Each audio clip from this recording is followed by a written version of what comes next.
People often say, well, Abraham, I've decided that I'm going to leave this relationship. And they want us to agree that it's a good idea. And we say, well, we understand that there are things that are uncomfortable, and that's the reason that you're leaving. But you have to remember you're going to be taking yourself with you. And who you are inside that relationship is who you still are as you walk away from it. So everything's going to follow you wherever you are, as long as the reason that you're leaving is the most active part within you. And that's the thing that's so tricky about leaving a relationship. They say, well, don't you think I should leave? And we say, yeah, but now you got to get out of town too. And now you got to get off this planet, and now we don't know where to send you, because you will take yourself with you. And so our encouragement is that you try to be who you really want to be before you leave. Because if you can be who you really want to be before you leave, then everywhere you go, everything that you want will be there with you. So the reason that you're feeling afraid, the reason that you feel fearful or lonely for yourself and for your children, is because you're thinking thoughts in justification for the action that you've decided that the source within you is not in alignment with. And we're not talking about the behavior. We're not talking about whether you stay or whether you go. We're talking about the thoughts that you are thinking are not resonance with the thoughts that the source within you thinks about the same subject. And that's what that empty feeling is. That's what that fearful feeling is, you see. So wouldn't it be a novel thing if instead of leaving a relationship, and we're not saying stay, we're not saying go, we just want you to contemplate this for a little bit, all of you, that if instead of leaving a relationship, if instead you said, I think I'm just going to stay here and try to feel how I want to feel and what I'm reaching for. What is it that I'm reaching for? What do I think I'm going to find outside of this relationship that I can't find inside of it? Well, we would think about it a little bit, because whatever it is active within you. That's why you've come to the decision that you have. And you're going to take that vibration with you everywhere you go, so that even though the faces will change and the places may change and the situation may change, a lot will change. How you feel is not going to change that much, you see.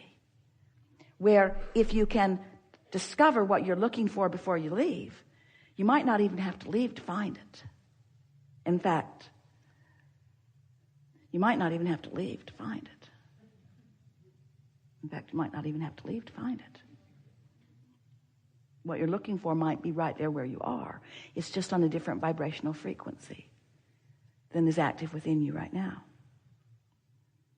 Nothing is more conditional living than relationships. Oh boy. And the conditions that are yanking your chains all day are the conditions that somebody else is doing. And so, to be inside of a relationship and to discover unconditional living, which means I'm responding to the climate that I'm establishing, not responding to what's going on over here. In other words, to be able to say to someone, the way I used to feel about you was totally dependent upon the way you behaved, and now the way I feel about you is totally dependent upon the way I think about you. And I've discovered that the way I think about you doesn't have to have anything to do with you.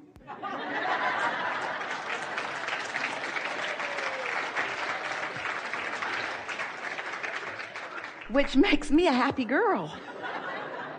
And so what's happened, you see, there isn't anything wrong with your observation. You walk into a relationship and you begin observing it one way, and you've let the way it is train you into your vibration. So because the T's are crossed and the I's are dotted and the bills are paid and da-da-da-da-da-da-da-da-da-da, because you're observing that and observing that and observing that and observing that and observing that and observing that, that's the vibration that you've got going on. And so you've let the condition train your climate, and now your climate brings you more of the condition that you do not want. So you say, I think I'm going to take me and my climate somewhere else. And we say, yeah, and you're going to get the same thing everywhere you go. Isn't it nice to be the creator of your own experience? Yes. The eliciter of it, you see, the unconditional lover of it. It is our promise to you that as you hear us here today, and this is a sort of new communication that we're offering. It's just been recently that we've begun telling you all, that the way that what moves from your vortex, which is where everything that you want is, into the realization, into the reality that you want to live, what makes it possible for it to move from that unrealized state into that realized state is your practicing of your point of attraction. And so we've been reaching for words. For a while we called it your grid, because it's an established state of being that we'll fill in with details. But grid sounds too rigid. It's a pliable, fluid, it's a climate, it's an environment, it's something that you create. And if you can hear us when we say to you, you have the ability to create this apart from what you're witnessing. Oh, if you can get that, in other words, that means if you don't have enough money and you can create an atmosphere where you feel prosperous apart from the reality that you're currently living, now your vibration is going to shift and the money will begin flowing in. Now your vibration is going to shift and the intimacy flows in. The shift happens, you see, but it's got to start with you. And so many of you, we get it. You say, hey, I didn't feel like that till he acted like that.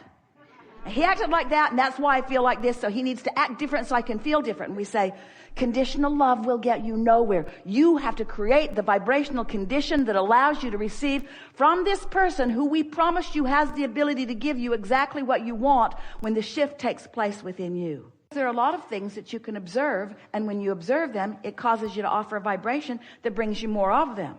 Yes. In other words, there are a lot of people that believe that they are deliberately creating, and a lot of you are. Esther says, I was born into a happy home, and I focused there. No bad stuff ever happened to any of us. We just sort of lived happily ever after. My parents never said a cross word to one another. In other words, it was easy for Esther to be a pliable vortex through which we can communicate, because her vibration was in a good place because she was observing a good life, and her vibration stayed in a good place because she was observing a good life. You see what we're getting at? But deliberate creation is a bit beyond that. Deliberate creation is unconditional loving, which means it's creating of a vibration on purpose. What happens is someone will be in a relationship, it won't be the way they want it, and they'll say, I'm leaving because of this. And then for the rest of their life, they say, I left that because of that.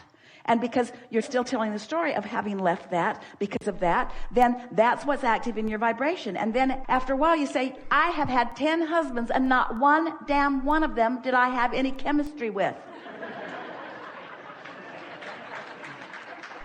Or you could live a very conditional life and go out and just look for chemistry, and end up with someone who cannot cross any T's or any I's, and you like that too. I do. So I've got chemistry, but oh, he's got no money.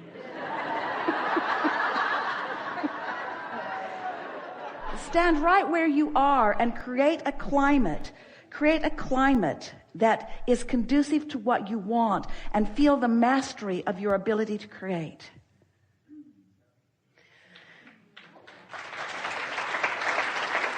And we know you're stubborn, you all are to a certain extent.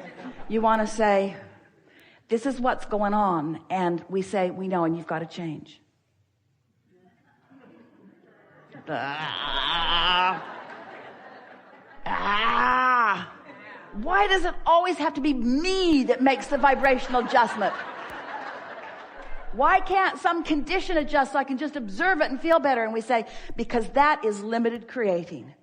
And as sure as anything, you'll fall in the trap with the masses that say, we've got to control these conditions, otherwise we can't be happy. And that's just not true. I'm going to stop demanding of good things coming to me by pointing out to the people who should have been letting it come that they're not letting it come. And I'm going to start taking complete responsibility about what comes to me.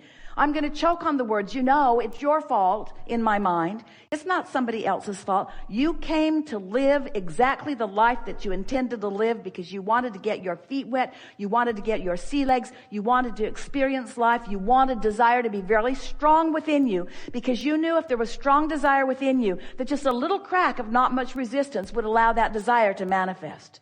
And what you were describing just now is someone who has strong desire and strong resistance. That's a really strong tug of war that's going on. But then when you let down for a little bit and you don't have the resistance so active within you, then that desire summons in a really strong way. And oh, it's too much. It's more than you can stand because you haven't been practicing it, you see.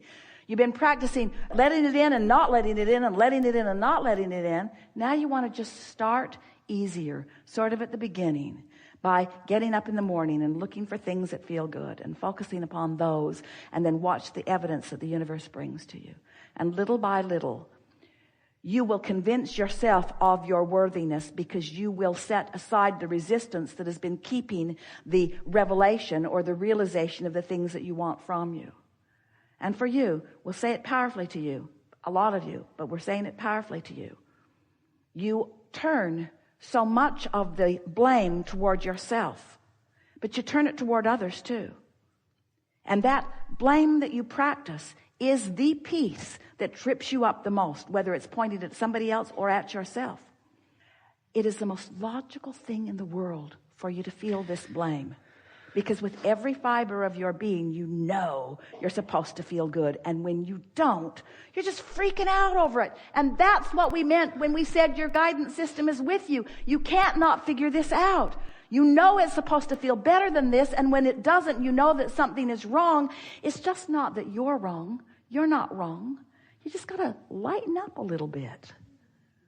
When you find yourself blaming someone about something, laugh and say, I'd like to give you credit for how bad things are going for me. And I'm used to blaming other people. I blame myself a lot too. But actually, I realize I've been practicing this vibration, and the law of attraction brings this stuff to me. And then it comes, and I don't like it when I see it. And so I don't want bad things to happen to me. And I don't want the good stuff to be held away. And I've just got this pattern of thought, and I'm getting over it. I'm not doing it as much as I used to do. And it's getting better and better. And good things are happening to me on occasion more frequently. And things are getting better and better for me. And I know that I am the creator of my own reality.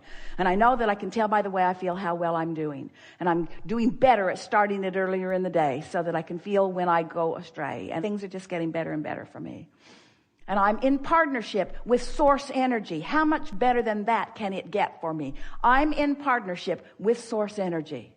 You could not be more worthy, you see. And we can't shout it loud enough for you to hear it. But we've worn you down, we can feel. We've worn you down. Your resistance is much softer than it was. We've convinced you just a little bit, haven't we? You've got it. You know what to do. Just be easy about it. Yeah.